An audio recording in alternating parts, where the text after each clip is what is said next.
Tonight, a Columbia pediatrician says court documents written by the Highway Patrol falsely indicate she didn't do her job. Her patient, 3-month-old Kyler Buxton, died from non-accidental injuries in July. His father is charged with his murder in Montauk County. In a special report tonight, ABC 17's Sarah Massar-Donar sat down with Dr. Laura White to hear her side of the story and find out if Highway Patrol has any plans to investigate.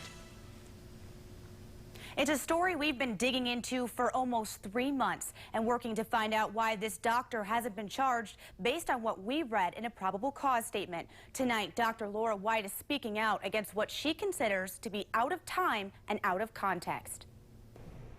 In 11 years of private practice, Dr. Laura White has treated thousands of babies, but Kyler Buxton was different.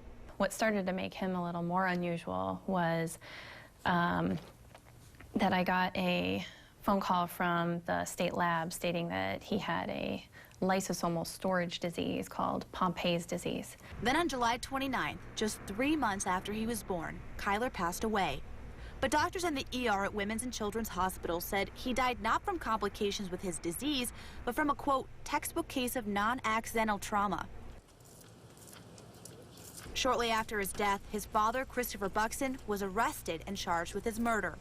Highway Patrol investigated the case, and in State Patrol Corporal Reynolds' probable cause statement for Buxton, he indicated Dr. White failed to do her job as a mandated reporter on July 6th, 3 weeks before Kyler's death. Reynolds wrote that White told mother Mary Buxton not to go to the emergency room after she found a bruise on the infant's back because that would, quote, trigger an investigation. White tells me she did tell Mary not to go to the emergency room for the bruise, but it was because she was already in clinic that day and would know the best way to treat Kyler. I'd rather them see me, who's been seeing him, than him go to some other doctor in the emergency room, see them, who doesn't know his history or anything like that. White admits she still didn't know much about Pompe disease, so that day, abuse crossed her mind, she says, but so did countless other things that could be associated with his condition. Pediatricians are mandated reporters, and I would report anything that I ever, suspected to be anything. I worked him up for a reason.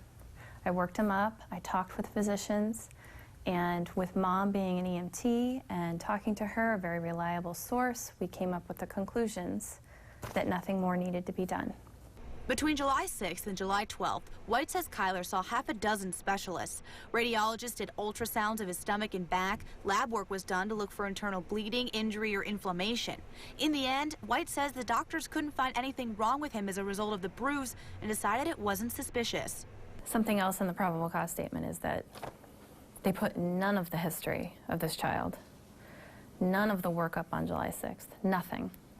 I'm not sure they understood what had happened. I don't think they understood the breadth of this child and the case, and the case being not the abuse case, my case of a fussy infant with Pompei's disease, with colic, with reflux. But Corporal Reynolds also references a text message conversation between Mrs. Buxton and Dr. White. Reynolds' interpretation is that it happened July 6th. According to him, Dr. White references the bruise, saying, quote, something had to have happened, and people lose their temper. But according to Dr. White, and the text messages I obtained that show the dialogue between the two of them, that conversation happened, but not on July 6th, and not about the bruise. There are days' worth of text that happened between July 6th and July 29th. The day Dr. White says that conversation really happened. This law enforcement officer is combining two different conversations. Exactly. And I can understand where you come from on July 20th and 29th. But on July 6th, I worked that kid up hardcore to make sure that there was nothing going on that I was not understanding, and making sure that the child saw who he needed to see. The last day Dr. White says she saw Kyler was July 14th, and she was on vacation when she received urgent messages from Mary Buxton about Kyler's non-accidental and serious injuries. White says that's when she questioned Mary and said the words, something had to have happened, and people lose their temper. Trying to get her to be open to the possibility that somebody that she knows very well, which is more often than not who would abuse the child, even her husband. And I even said that. I said, you need to think about it. And that's what that little string of texts was about. But that occurred on July 28th and 29th, those 2 days. In a written response, Highway Patrol Captain John Hotz said he couldn't comment on open investigations or anything associated with probable cause statements. The Highway Patrol takes any investigation extremely seriously, he said, particularly one involving the death of a child. I also reached out to several prosecutors who told me, according to state law, prosecutors aren't able to charge someone solely based on what's included in a probable cause statement.